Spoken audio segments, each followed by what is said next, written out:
music stops. Hi, Matej here, the head of partnerships at Oasis, and welcome everyone to another exciting conversation that we'll be having today with BlockTides.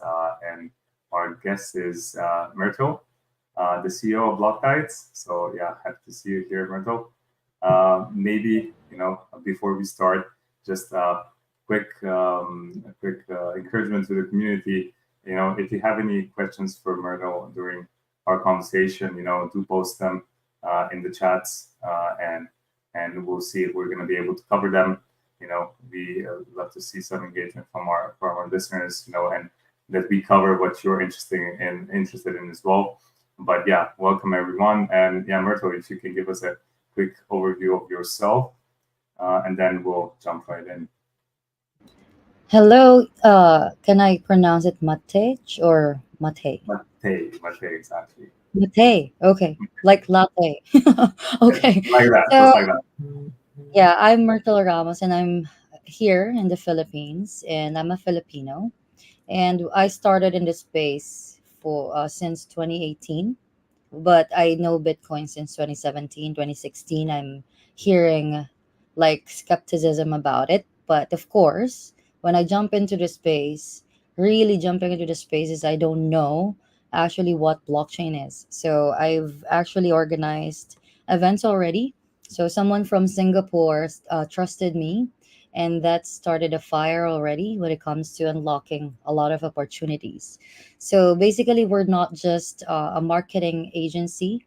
We are full firm when it comes to helping projects scale, especially for fundraising. And we actually raised almost 60 million for projects already, dollars, okay, not Philippines peso.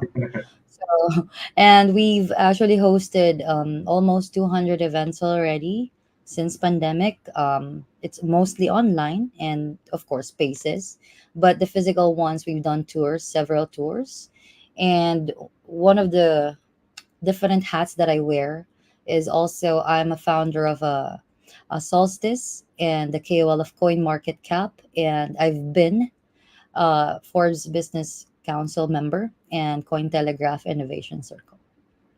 Amazing, amazing. Yeah, I see you're very active here, and you said you came in 2018, so you had to have real conviction to step in into the space, at the time, because 2018, I personally joined in 2017 at the beginning of the year.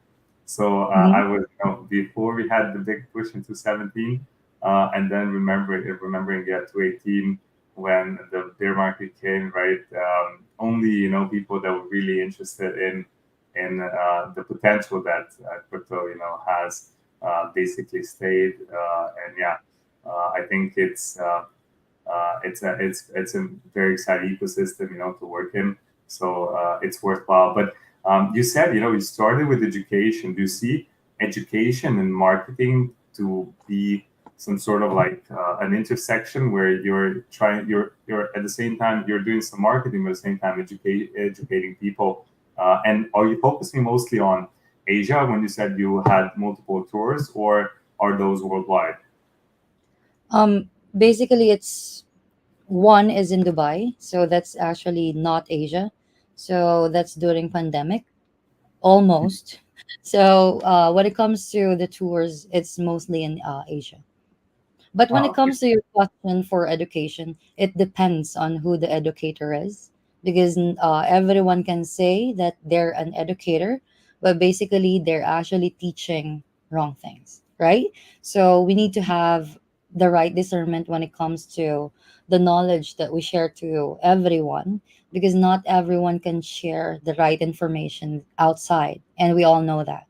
So when it comes to marketing, it's also a responsibility for, of course, bridging when it comes to the different difficult information when it comes to Web3, blockchain, and crypto. And it's not that easy for us to convey that message, right? Mm. So we need to have the proper knowledge, reach out to the right people who can actually elevate and help us in spreading that information.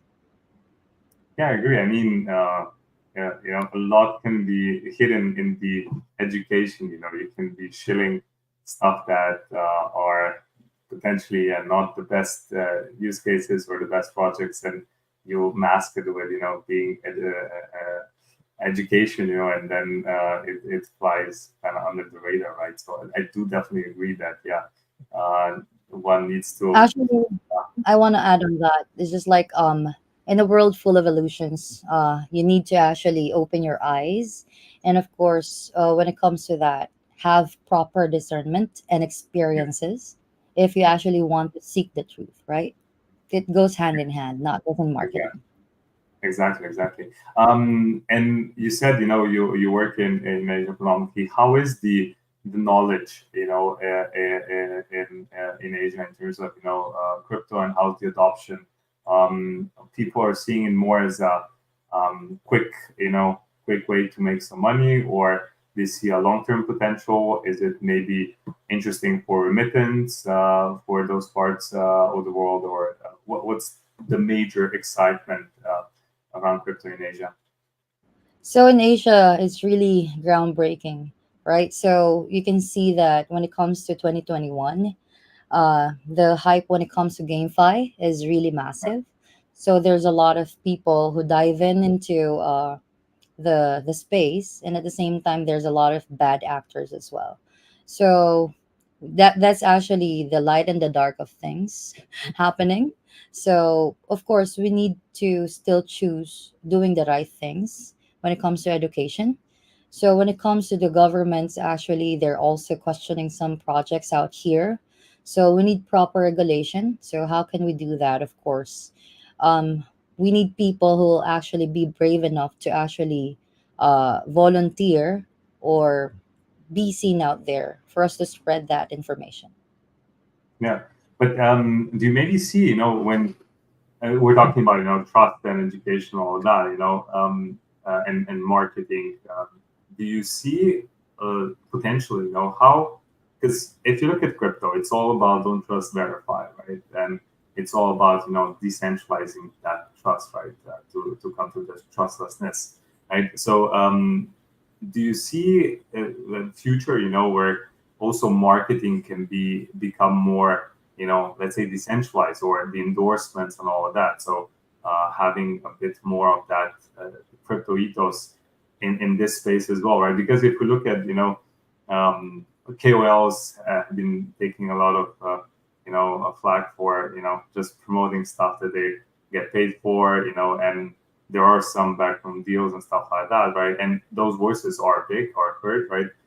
And what they say does count in the space. How to bring that more of that trustlessness into the marketing and educational space. For you to be able to do that, you need experiences when it comes to a lot of things, especially in life, right? So Yeah. this is just an analogy. For example, it takes an experience of a person to actually know what is the truth when it comes to the dark side of things for you to be able to know the real thing, right? So when it comes to that, of course, when it comes to marketing, there's a lot of marketing folks out there also saying that they can provide this, promising that. We don't do that in BlockTides ever since.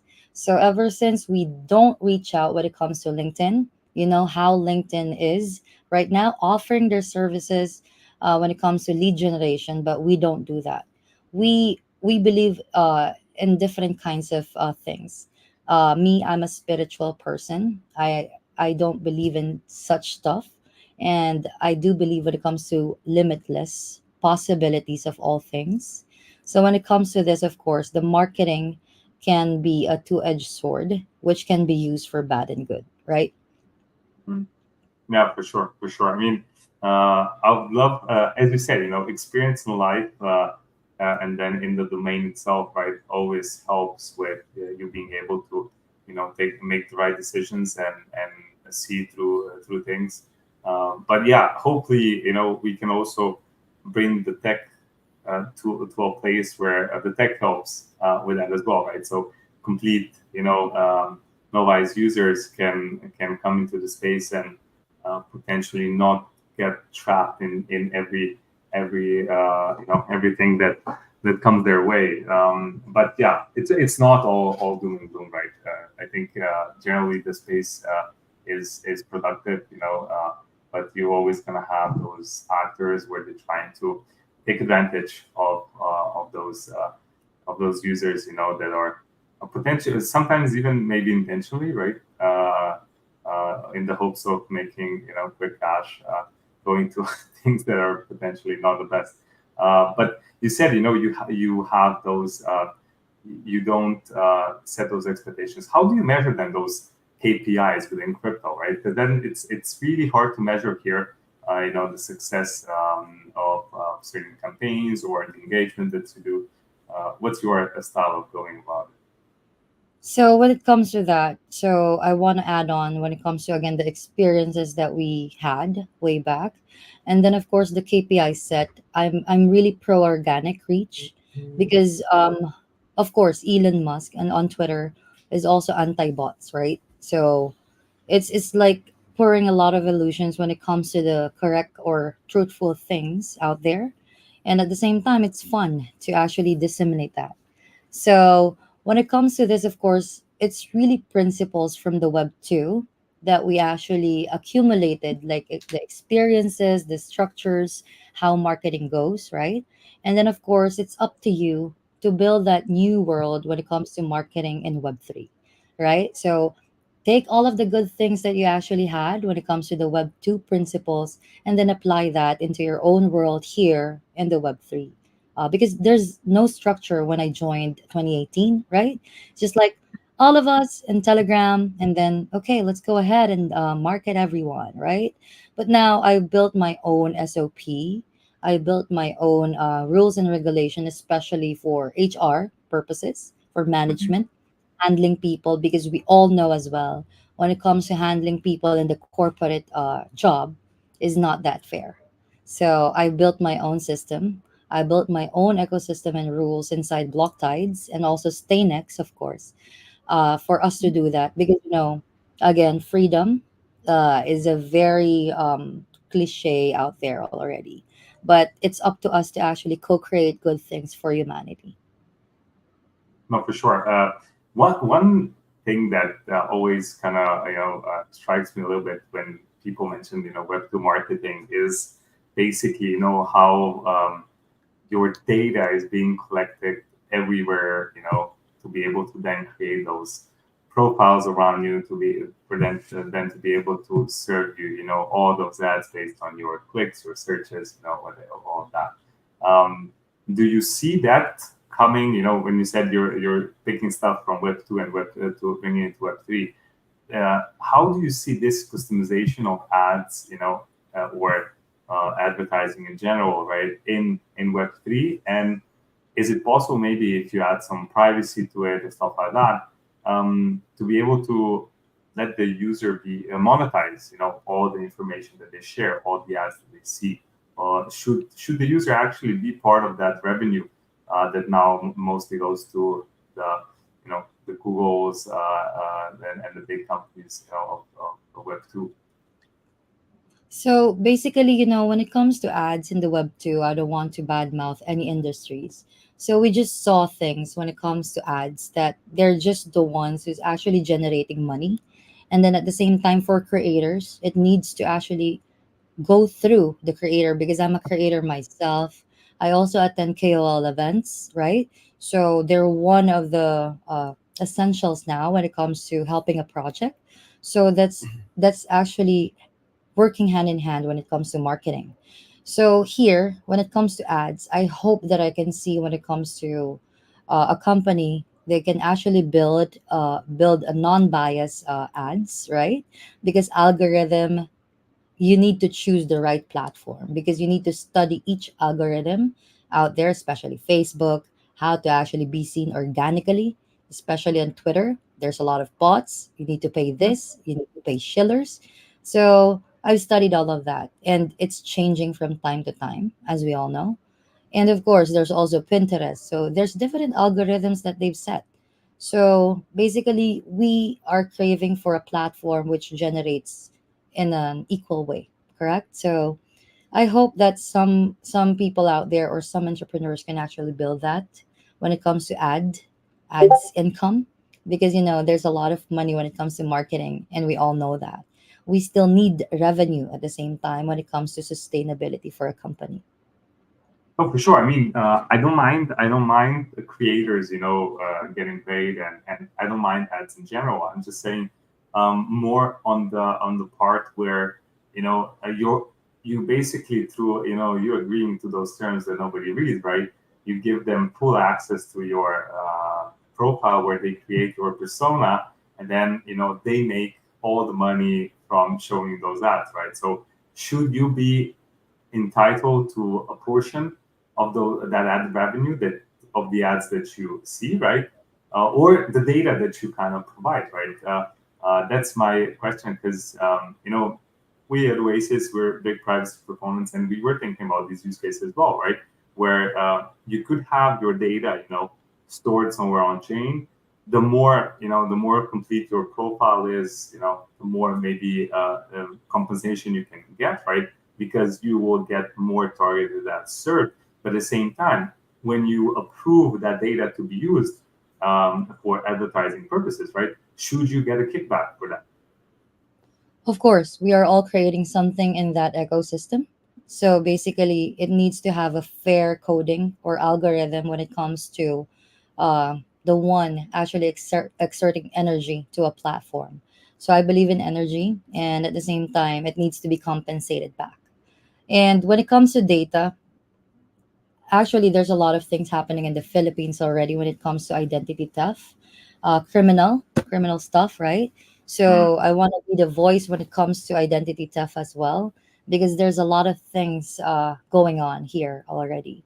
So we need to have a simple cybersecurity here that can actually eliminate everything, especially security. We need to be secured, right, when it comes to the data of other people, because when it comes to ignorance of other people here in the Philippines, that's the reason why education is very important for us to spread out that information when it comes to cybersecurity, when it comes to blockchain, when it comes to everything.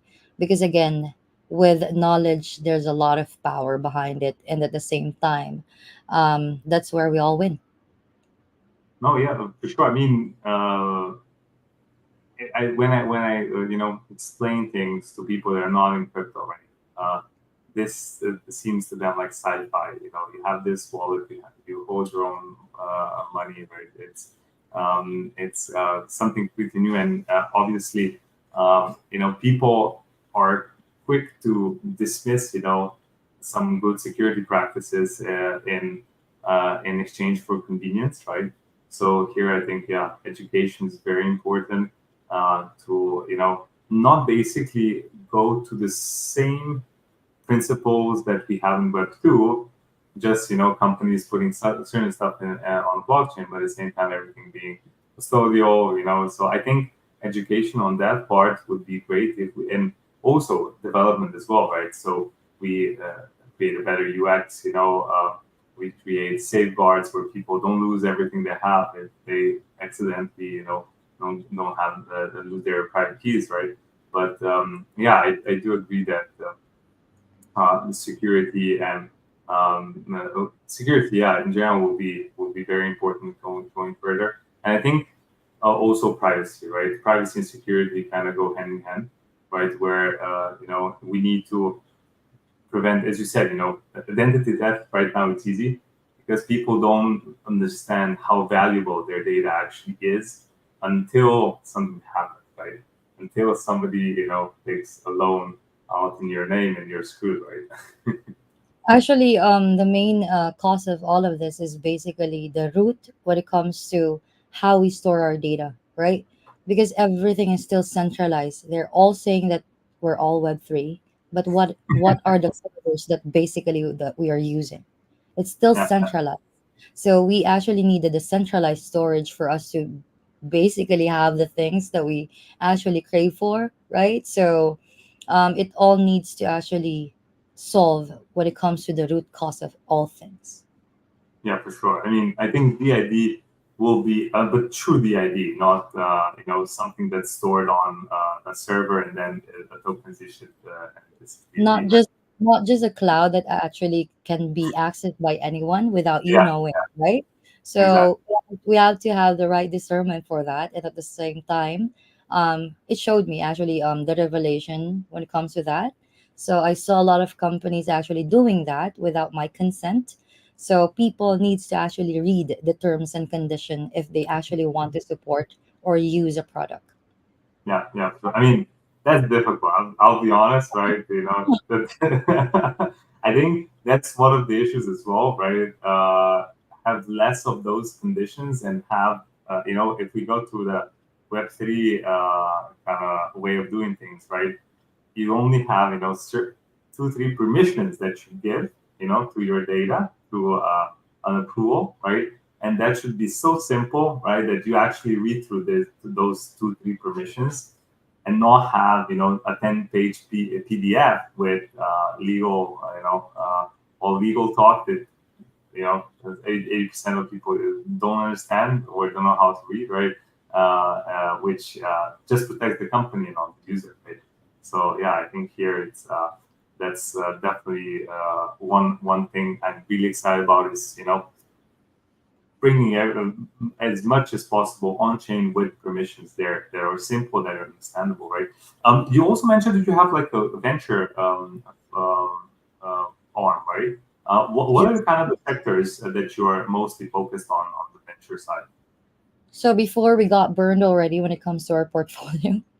So of course it's a small capital that I actually launched since 2021, and basically we're focused now on RWAs, Mm-hmm. and we're gonna do fundraising for our own project, of course, our own company, and it's all complete now for all of the business model, the roadmap, and all. So we're ready. And when it comes to stay next as well, we're actually changing how travel is actually doing. We all know when we actually book uh, a flight somewhere, and it's just ridiculous, right? You know what I mean when it comes to traveling, and then the prices go up whenever that you're actually looking for a flight. So we need to change those things as well. Not really destroy it, but of course hone it into something more better for us to, of course, experience convenience and at the same time in a fair, balanced way. So travel made easy when it comes to NFT memberships as well. So imagine how we're actually converting all of the information for the travelers, especially digital nomads, which actually there's a lot of people, right? It's a trillion industry. And we're actually doing something when it comes to that. We're partnered with 2.5 million hotels already. We've onboarded them, and Jeff Hoffman is one of our lead advisors, so Booking.com founder. And we're doing that already. So it's already happening when it comes to all things possible in the travel industry. And it's a cool thing collaborating with awesome people as well. I think you should deploy that on Oasis because you're gonna need privacy of bookings and all of that, Oh, yeah. Why not? I will actually create a group actually. So we right? can Yeah, actually build, market together, do AMAs. So yeah. yeah, definitely. I mean, and RWAs, anything more specific in terms of what sector you're going for with the RWAs, or So I want to build something when it comes to construction and realty. So of course, how we do things when it comes to realty is awesome. So it's gonna be having like I'm just gonna provide you a glimpse of what I'm planning to do. Not everything, of course. So, so when it comes to that, so I want to have like a platform where everyone can see all of the available opportunities for them to invest in real estate. There's nothing yet existing. And when it comes to building something, when it comes to transactions for titles, it's still ridiculous for us to actually experience the Web 2 way. It's inconvenient for you to fall in line. While here in the Philippines, one of the school already actually have digital certificates for blockchain already for the transcripts. oh, okay, that's awesome. So you have some groundwork laid out for that for you to build upon. Yes, it's actually the Philippine Science. It's PSI. It's called PSI. You can search the news, so it's already happening. And basically, I'm not into politics, by the way, and I am just stating that it's already happening in the Philippines. So all of the things emerging already when it comes to AI, when it comes to tracking things. So it's all good when it comes to transparency as well. Okay, that's great to hear. I think we have some questions from the community. Let's just Yeah, have a look here. I think this is for directly for me, or yeah, it's because advertising plans with legacy media in the U.S. market. So I would say U.S. market in general, it's quite delicate, right? yeah. We need to be careful during all of this. So it's all recorded here. So I think we can answer some. I Yeah, think it's also for Oasis protocol. yeah. So yeah. So for the U.S. market, I'm just gonna say that yeah, this one I don't see it in the near future with the current conditions in the U.S. Plus, I think legacy media is losing, a lot of their how should I say influence, or just losing the target audience that we have in crypto because. Not sure about you, right? But I barely don't follow any legacy media, right? I get all my information news, basically from X. And I assume that a lot of people are similar in this way that are in crypto, either be it Forecaster, X, Rumble, or any of these platforms where they probably get the most information. Um, Okay, this I think it's not applicable. Third one is for Oasis as well. The sectors we believe will mostly benefit from OPL. So maybe Myrtle for you, OPL. Just a quick explainer is the Oasis privacy layer, and that one actually might be interesting for you guys. Well, not sure where you're looking to deploy your RWAs, but the Oasis privacy layer enables you to utilize Sapphire's native private features cross-chain, right? So, for instance, if you have your community, your DApp, your funds on let's say layer two, Polygon, whatever, and then you just want to use certain privacy features for let's say a part of certain data for some real estate, right? About the owners or anything like that, right? You could utilize this OPL, which is basically a messaging bridge that then would store certain stuff in the private smart contract state on Sapphire, which you can always then are able to also pull from there when you need to, basically work with it on your home dApp, right? So it enables you to basically have the privacy features without moving your full dApp over to Sapphire. And I think here, RWAs will definitely be one area where this is very interesting. DID, as we spoke as well, because you can store your data there, and then you can authenticate from other chains, for that data. Confidential NFTs is one where you can store the NFTs, and public metadata anywhere, but the private metadata of that NFT can be stored on Oasis, right? So that's fairly convenient, even if for deeds or let's say for real estate, if you need some information, you have some public information about the offering, but then private information is only available to certain people that you approve. That's a perfect example of that. Confidential voting will be, I think, definitely one of the bigger use cases of OPL. We're very close to launching a dApp that will actually enable you to have cross-chain voting, where you'll be able to token gate the votes, or just have whitelists who can vote and have different options on how to show the results. So I'm really excited about launching that application. So Actually, I want to add when it comes to that, right? So, what I love about Oasis protocol is basically the unique feature of the paradigm layer, right? yeah, So everyone is not actually informed when it comes to the different kinds of structures in blockchain, right? So yeah. when it comes to this, scalability is the main issue of a blockchain. But Mm. basically, Oasis protocol has this paradigm layer. So it's actually solving when it comes to the downtime as well, especially for transactions. For sure, for sure. The modular architecture here, and and how you can basically horizontally scale it, and customize it to your own needs as well, right? That I think is a big advantage here, and thank you for pointing it out. That yeah, it's super helpful. And sometimes I forget, when you're in this for so long, you sometimes just focus on stuff that I don't want to something. be technical actually, but if we can actually convey that message to the audience, why not? Because privacy is really the key, especially the projects or the companies onboarded in Oasis protocol, right? Like Monero, Zcash, and a whole lot more. And at the same time, people needs to be awakened until they actually experience when it comes to having issues with privacy, identity theft, right? Yeah. Until it's not too late, of course, guys, this is a shout out already for you to consider things when it comes to your privacy.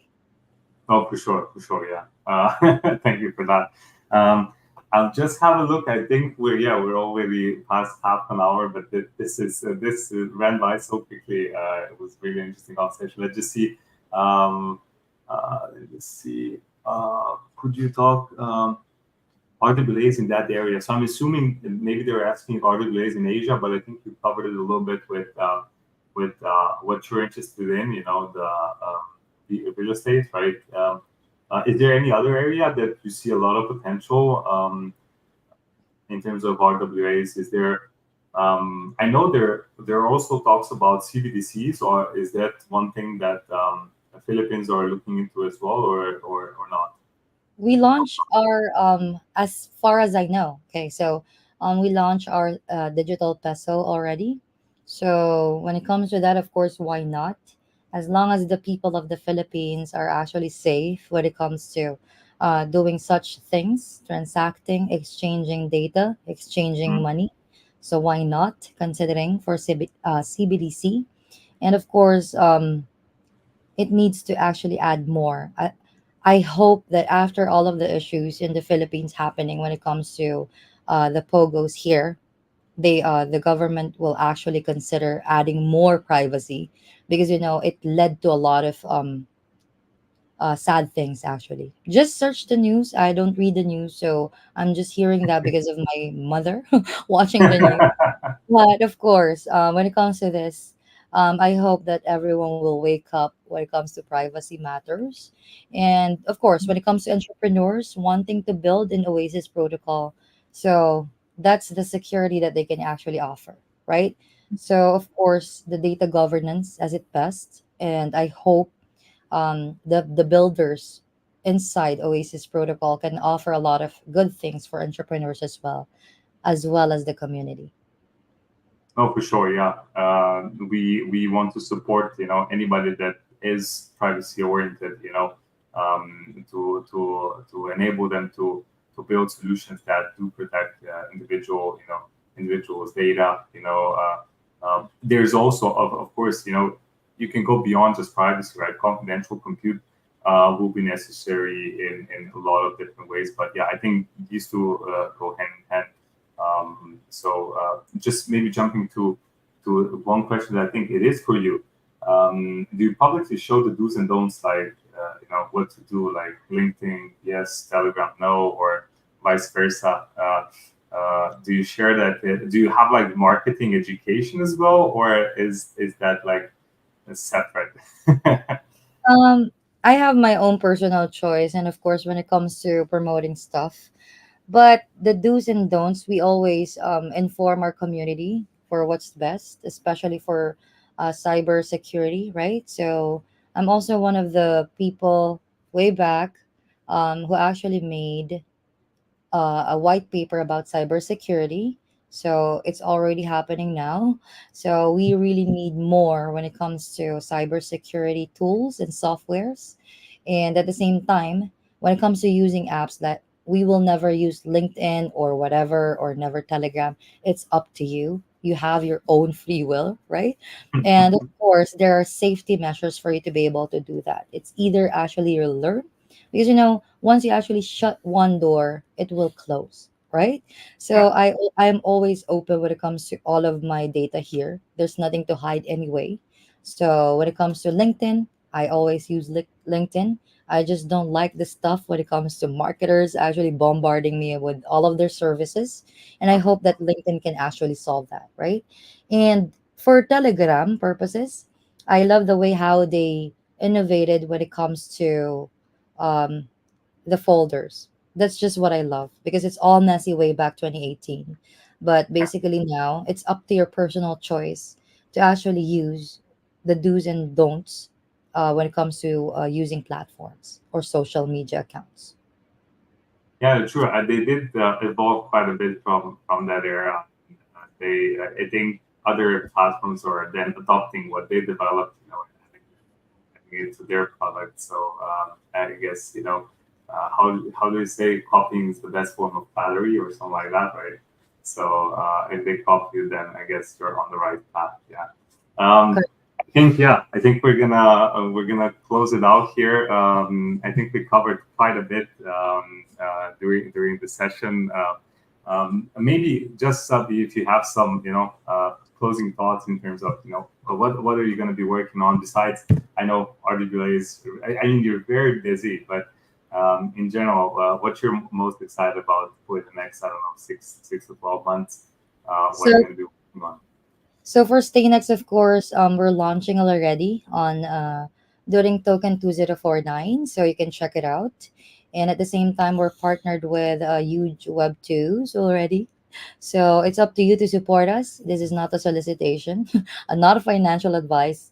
And when it comes to what we're building in BlockTides, we'll be posting it soon since everything is already in place, and we're gonna be actually when it comes to another industry that you can tap on for privacy is healthcare. So I'm building as well when it comes to wellness and healthcare, and yeah, so that's what we're up to in the next 6 to 12 months. I see you're busy. So you're going to Token. Are you going to be at DEFCON as well in Thailand in November? I don't know yet, but for sure we'll be in token 2049. Yeah, yeah, that's gonna be a big one. I think everybody's going. I'll miss it out this time, but yeah, I'll be joining the Actually, conference. after parties are the ones really fruitful, and yeah, that's just my own personal choice. I don't. Yeah, I only drink coffee. you don't drink coffee. How come? I mean, they No, don't. I don't drink. No, I mean, it's just personal choice as well.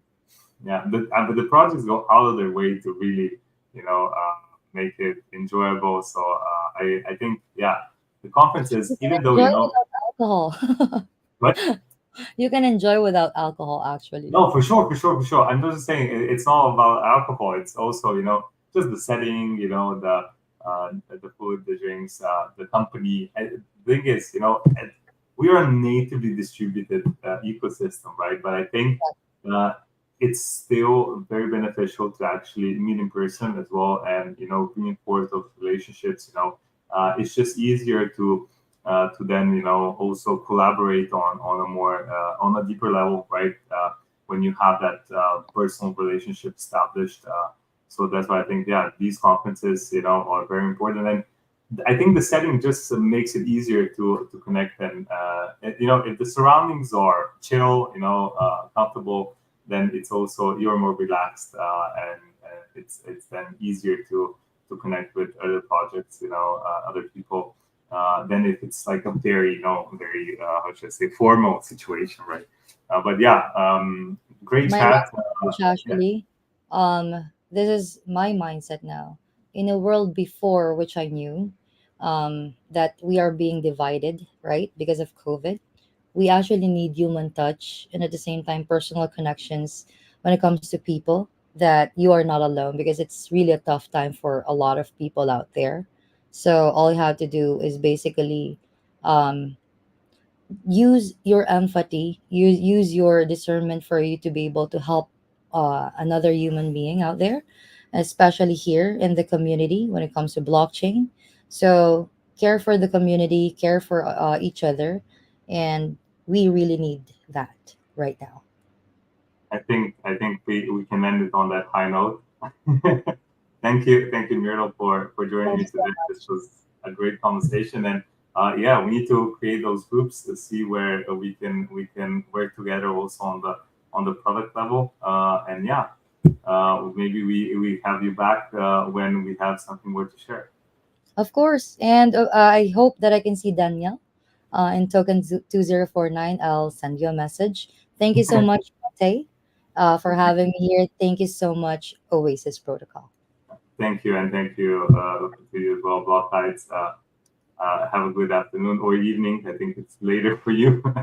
It's actually almost 11 p.m. here. But anyway, Okay. with time in Web3, that's the cool thing about that. Yeah. Thank you for staying up then. Yeah. Have a great evening. Thank you everyone from the community, all the listeners for joining in. Hope you enjoyed it. And yeah, see you on the next one. Cheers. Bye.